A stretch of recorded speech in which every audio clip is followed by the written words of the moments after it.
and welcome to the Q3 update for Arendals Fossekompani. My name is Benjamin Golding, and I'm the CEO of Arendals Fossekompani. And together with me here today is CFO Lars Peder Fensli. Arendals Fossekompani is a long-term industrial investment company. We invest in B2B growth companies operating within the energy and/or technology space, and we drive sustainable value creation in our portfolio companies through active ownership. Today, Arendals Fossekompani holds 6 main investments, in addition to a number of smaller assets. Our companies have presence across the globe. Over time, AFK has built a diversified portfolio of B2B companies, focusing on industrial technology and energy. Volue and our other smaller investments are pure software companies. NSSL delivers both software, hardware, and data services, while Enrix and Tekna are world leaders in cutting-edge industrial technologies related to advanced materials, additive manufacturing, and induction heating and power transfer. In addition to this, AFK also owns a real estate portfolio consisting of properties related to our businesses, as well as some local real estate development projects. Finally, hydropower is our oldest business, which we've owned for over 100 years. We have controlling interests in all companies except Volue. Here we hold 40% and co-own the company together with Advent International and Generation Investment Management. Our portfolio spans the entire life cycle, from startup through growth equity to mature companies. Over the last year, we have continued to execute our clear strategy to optimize, de-risk, and focus the portfolio toward growth equity and more mature companies. In line with this strategy, we will not pursue new early phase investments. Last quarter, we made organizational changes in order to optimize cost and simplify the governance of our existing early phase investments.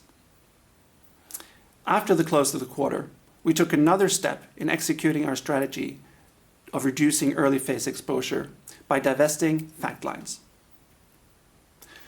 Moving to the right in this picture, we find our growth companies. These are larger and have more mature business models and have access to a wider range of financing options. Our focus here is to develop asset value using a typical private equity toolbox, while at the same time maintaining the unique benefits that come with our long-term ownership horizon, our deep industrial roots, and our flexibility in terms of partnership models. The mature businesses on the right of the figure generate cash that is used for dividends and to drive organic and inorganic growth in the less mature parts of the portfolio. Our business model is to create value through forward-looking investment, disciplined capital allocation, and active ownership. We divest when we assess that we are no longer the best owner. And we continuously work to optimize this picture to ensure balance between cash generation on the one hand and attractive capital allocations options on the other. Now, let's take a look at the highlights from the quarter.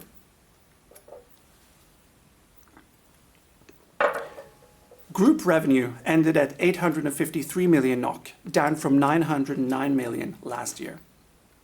The 6% decline year-on-year was primarily driven by a challenging quarter for Enrix and lower hydropower production. As a result of lower revenues, group operating profit came in at 33 million NOK, corresponding to a margin of 4%.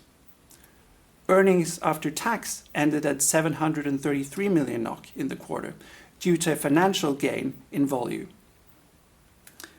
Despite lower revenue and operating profit numbers on group level, we note several solid achievements in the individual portfolio companies in the quarter. Volue delivered 24% revenue growth year-on-year and a cash EBITDA margin of 19%. NSSL Global saw high airtime and project completions, delivering a strong quarter with a healthy operating margin of 19%. And Tekna reached an important milestone, delivering its first positive EBITDA quarter since IPO. Now, let's take a closer look at our main portfolio companies. Volue is one of Norway's largest software companies. The company delivers software solutions for energy and grid. The company aims to become the #1 software provider for the European energy system by 2030. Performance in the quarter has been strong, both in terms of growth and margin expansion. With an ARR growth of 22% and a cash EBITDA margin of 19%, the company is delivering its second consecutive quarter as a Rule of 40 company. The strong growth in recurring revenue is contributing to scale effects, which are driving profitability. In the quarter, Volue's insight and trading solutions have shown strong momentum due to the introduction of 15 minutes time resolution in the power markets. This is driving the need for accurate price forecasts and software solutions. Volue completed the divestment of its infrastructure business unit to FSN in the quarter, realizing a 1.8 billion NOK gain. After the close, the company also completed the acquisition of SmartPulse, a leading full-suite trading and battery optimization platform for asset owners and aggregators across Europe. The acquisition will accelerate Volue's expansion into Central and Eastern Europe. Through our ownership partnership with private equity players, Advent International and Generation Investment Management, we have a clear and united goal to contribute to accelerate growth and value creation in the company. We will measure our success in ARR growth and cash EBITDA margin. These KPIs drive the value of the company. And with our 40% stake, Volue is and will continue to be a cornerstone in the overall value development story of Arendals Fossekompani. Enrix is a leading manufacturer of industrial heating and charging systems based on induction technology. The company saw a revenue decline of 12% in the quarter and a negative operating profit of 0.9 million euro. The negative operating profit was due to the relatively low heat revenue in the quarter. This was driven by challenging market conditions, particularly in North America and China. Since early this year, the heat business has been experiencing longer sales cycles. Customers are pushing investment decisions out in time due to uncertainty created by political turmoil, unstable tariff regimes, and tension in the US-China trading relations. In addition, a global oversupply in the automotive production capacity has negatively affected the demand for hardening machines, which is an important product category within Enrix heat business. Despite revenue decline year on year in the quarter, Enrix is maintaining its heat market share as market conditions are affecting all players in the industry. Enrix charge business saw a revenue decline of 0.9 million euro year on year. The market for industrial induction charging is still at a relatively early stage, resulting in lumpy revenue and order intake. Enrix is taking both short and long-term actions to adapt to the challenging market conditions and increase profitability and cash generation across the group. These include revenue initiatives, process optimization programs, as well as personnel and material cost reductions. In the immediate term, several cost reduction initiatives will be completed in Q4, with expected run rate effects in Q1. Enrix holds a strong position in the industrial heating segment, but the market for heating products is expected to remain challenging over the coming 12 to 18 months. Customer decision-making processes will continue to take longer than normal, as high uncertainty is dampening customers' investment appetite. Enrix will continue to implement cost reductions in the coming months to adapt to the market outlook and improve profitability and cash generation. NSSL Global provides secure satellite communications for defense, government, and the maritime sector. Revenue came in at £24.9 million, corresponding to a 5% growth year on year in local currency. The growth was driven by high airtime traffic and completion of certain large projects in the quarter. The company also delivered a healthy 19% operating margin in the quarter. NSSL saw robust sales momentum, winning new contracts and contract extensions worth £16.8 million. And the demand remains strong, with 12 multi-million-pound tender opportunities in pipeline. NSSL's strong market position is underpinned by solid customer base, proven technology, innovative products, and a strong customer-centric organization and culture. We see significant growth opportunities within projects in the coming years and continued growth of the defense segment.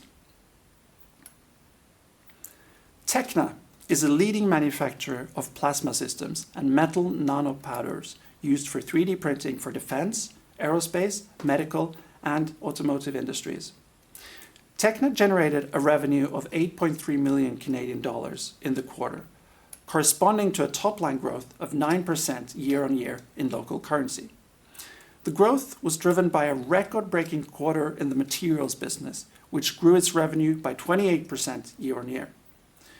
The materials order intake on a trailing 12-month basis was 32.5 million Canadian dollars, equivalent to a 40% growth year-on-year. As a result of strong materials growth, favorable product mix, and operating cost reductions, Tekna has delivered its first quarter of positive EBITDA since IPO, and this marks an important milestone for the company. Tekna is also further strengthening its position by resetting its balance. After the close of the quarter, the company announced that it has entered into a financing agreement with Scotiabank and that it is planning to execute a fully underwritten 300 million NOK right issue. With this, Tekna has fully funded its business plan toward its 2030 targets. Hydropower production in the quarter was 83 gigawatt hours, down 48% from last year. This was due to limited snow reservoirs in Q1 and low precipitation and inflow during Q2 and the first half of Q3. The average power price in the NO2 price area was 67 euro per megawatt hour, up from 38 year on year, but not enough to offset the low production. As a result, total revenue from hydropower in the quarter ended at 59 million NOK, with an operating profit of 36 million NOK. Our smaller early phase investments are reported under other investments. These investments include Kontali, a provider of data analysis for the seafood industry, Veit, providing analysis related to green certification and carbon markets, Utel, providing solutions for monitoring telecom networks, and Select, providing software for managing large-scale battery parks. In the quarter, Veit and Utel delivered double-digit ARR growth year-on-year, and we expect to see continued ARR growth over the coming quarters, driven by product development and increasing sales capacity. I'll now hand over to CFO Lars Peder Fensli, who will provide additional comments on the financials.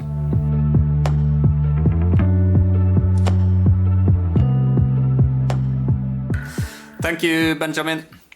As summarized already, Volue reports a strong quarter with top-line growth and solid margin expansion.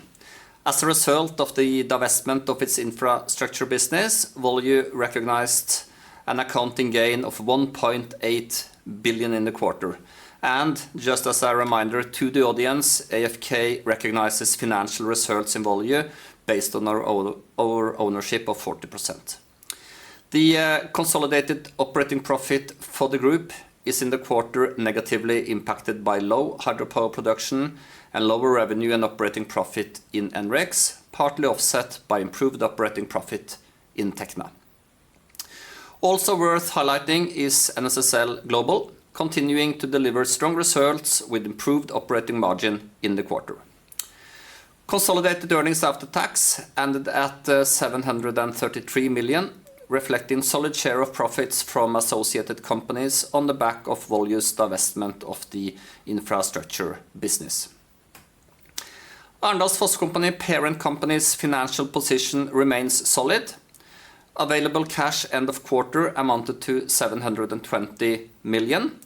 In addition, the parent company has undrawn credit facilities of 2 billion, thereby securing available liquidity of 2.8 billion.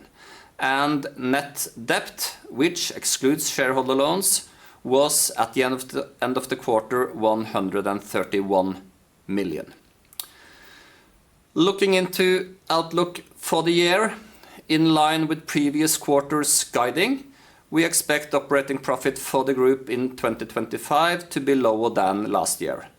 The decline is driven mainly by forecasted lower hydropower production and expected reduction in operating profit from NSSL Global and NREX. Tekna expects operating profit to be in line with last year, whilst Volue expects improved operating profit compared to the previous year. And with that, I will have Benjamin join me.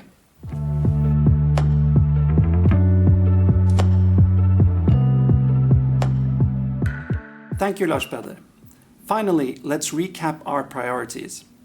Our overarching goal is to deliver an attractive total shareholder return through actively and systematically building net asset value. We do this by working on 3 key priorities. We develop value in our existing portfolio companies through active ownership.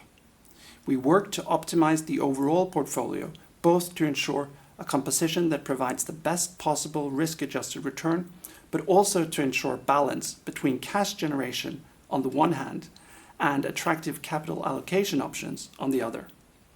We identify and execute value-creating transactions and structural opportunities, both at the portfolio level and at the parent company level.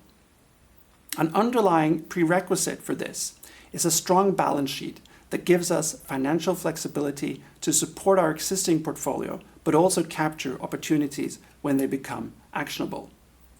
Now, we'll move over to the Q&A session. First, we'll take a couple of minutes to review the questions.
Okay, then we will move to the Q&A session. We have received a few questions, which we will walk through.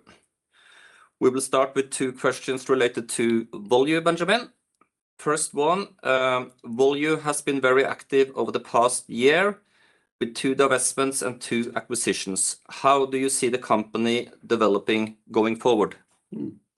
With the divestments of infrastructure and Scalematic, we obviously Volue has completed its transformation to a pure play energy and grid software company.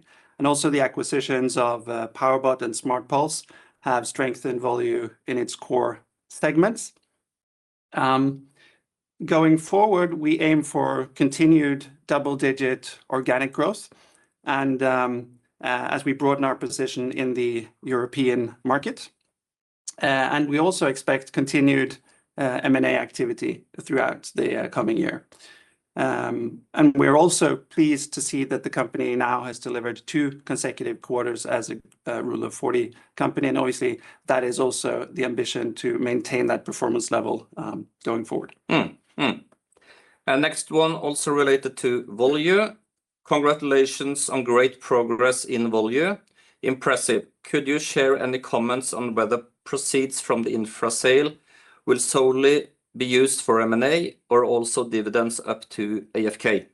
Yeah, so the plan is to use those proceeds for M&A in Volue, so we do not plan to dividend them up to AFK. No, okay. We'll move then to a question related to NREX.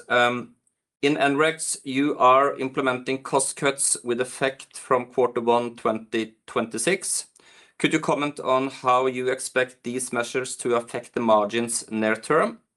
Is it sufficient to bring EBITDA margins back to plus 10%, or will also the market need to improve? Yes, it's correct that we're implementing measures. We do expect those measures to improve, positively impact the EBITDA margin going forward. And we do plan for a softer market, so the cost base is dimensioned, or we're dimensioning the cost base for that. We don't provide explicit guiding on margin levels, but we do predict a gradual recovery to historic margin levels, but we don't provide explicit exact guiding on that. Okay. Last one related to AFK's M&A agenda. You state that you have a solid balance sheet. What are your ambitions for developing the portfolio going forward? Over the past 1 to 2 years, we have made significant changes in the portfolio in order to have fewer, larger, and more mature core investments in the portfolio. We do see significant unrealized potential in our existing companies as they are. So this is currently our main focus. And as such, we're not dependent on doing new acquisitions on an AFK level in order to deliver attractive shareholder return. So main priority is on realizing the full value potential in our existing companies. But of course, having said that, we are an investment company, so we'll continuously monitor and follow up a pipeline of opportunities. And obviously, our overarching ambition is to deliver an attractive, long-term, sustainable net asset value growth based on our portfolio. Okay, this seems to be all questions for now, and this then concludes the Q&A session. Thank you all for participating.